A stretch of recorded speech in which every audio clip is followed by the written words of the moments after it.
Good morning everyone. Today I am Anya of class 9. I am a student of Puran Murti Global School. Today we all are here to understand the topic of structure and function of neuron.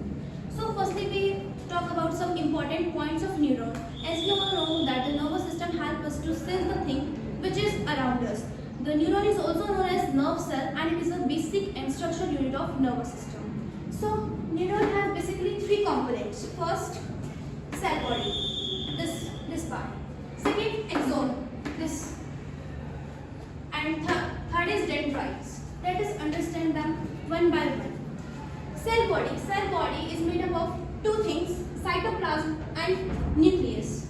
Second, dendrites. Dendrites are branch-like structure. These branch-like structures.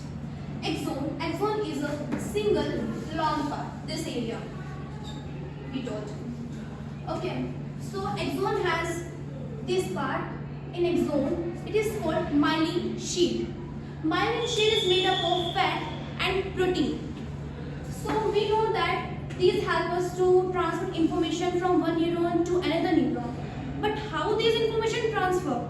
So the information are generally in the form of electrical signal, which we call nerve impulses.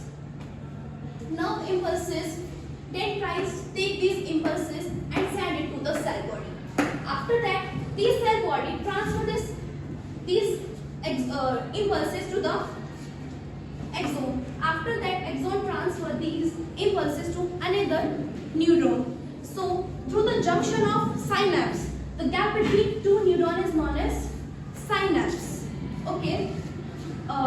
Again, I told you about that. Two gap between the neuron is known as synapse. In this way, the information travel from one neuron to another neuron. After some time, then these information travel to our brain or spinal cord.